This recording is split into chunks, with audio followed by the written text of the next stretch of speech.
예, 앞에서 수지원 기자와 전화 연결을 해봤는데요. 다시 한번 간략하게 정리를 해보자면 식약처가 인보사 K의 판매를 중지시킨 데 대해서는 이 치료제 주성분 중에 한 개가 허가 당시 제출한 자료에 기재된 세포와 다른 세포인 것으로 밝혀졌기 때문입니다.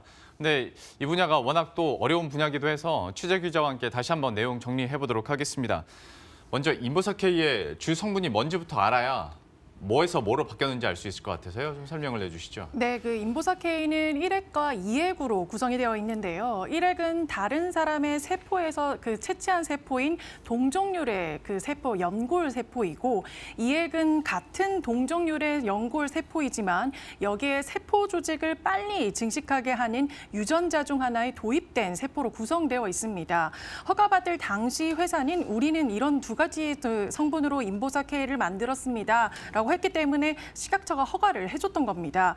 그런데 이 두 성분 가운데 2핵에 문제가 생긴 겁니다. 예. 이 2핵에 연골세포가 들어가 있는 것이 아니라 신장세포가 들어가 있었던 겁니다. 특히 2핵은 인보사 K를 만드는데 가장 핵심적인 성분으로 알려져 있습니다. 이 2핵 때문에 유전자 치료제가 된 거라고도 할 수 있는데요.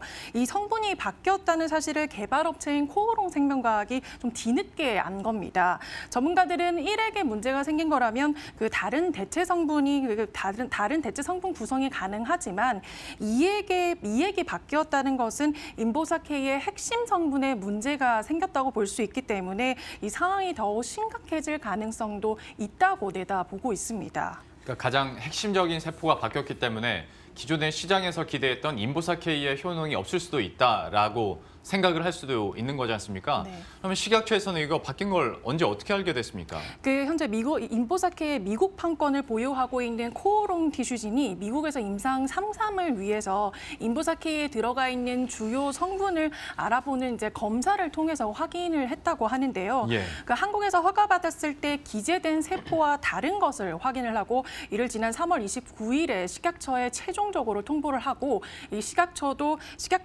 이걸 알게 됐다고 합니다. 예. 앞에서 수지원 기자의 전화 연결에서도 잠깐 듣긴 했었는데 그러면 코오롱 생명과학 측에서는 현재 어떤 입장입니까? 회사는 인보사 K의 핵심 성물을 최초로 도출하는 과정에서부터 실수가 발생했다고 인정을 한 상태인데요.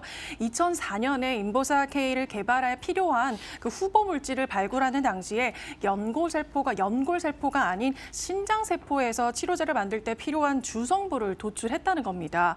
이는 다시 말하면 개발 당시부터 다른 성분을 가지고 제품을 개발했음에도 회사가 수십 년 가까이 이 사실을 전혀 몰랐다는 겁니다. 회사는 미국에서 진행하고 있는 임상시험 역시 잠정 중단하고요. 안정성을 재차 검증한다는 계획입니다. 그러니까 최초로 도출하는 과정에서부터 문제가 있었다라는 건 다시 한번 말씀드리지만 우리가 알고 있었던 인보사 K가 아닐 수도 있다라는 결론으로 가는 건데 그러면 만약에 다른 세포를 사용했을 때 안전성에는 문제가 없습니까? 일단 식약처와 코오롱 생명과학 측에서는 구성 성분이 바뀌었더라도 안정성과 치료제의 효능면에서는 문제가 없을 것으로 보고 있습니다. 현재까지 인보사 K를 투여받은 환자에서 이상 반응은 102건으로 보고가 됐는데 안정성이 우려될 만한 수준의 심각한 부작용 사례는 전혀 보고되지 않았다는 겁니다. 하지만 이 역시 쉽게 예단해서는 안 되는 문제인데요.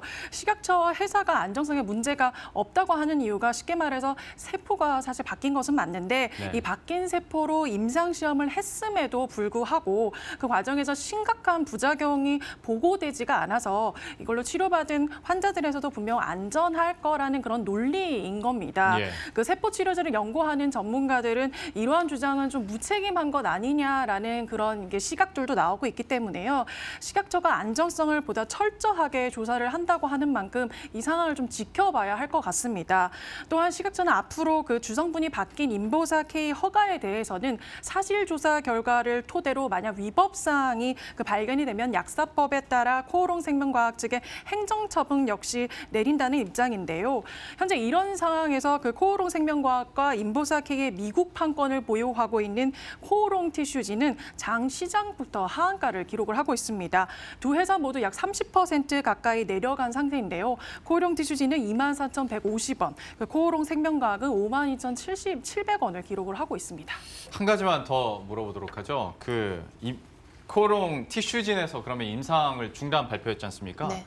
그러면 인보사 K 같은 경우에도 임상을 처음부터 다시 시작할 가능성도 지금 있는 겁니까? 그것은 아직 저희가 확실하게 알 수는 없는 상황이고요. 예. 지금 상황을 지켜봐야 되지 않을까 싶습니다. 알겠습니다. 이 부분에 대해서는 또 확실한 좀 팩트가 들려오면 저희가 다시 한번 정리를 해드리도록 하죠. 박미라 기자와 함께했습니다. 잘 들었습니다.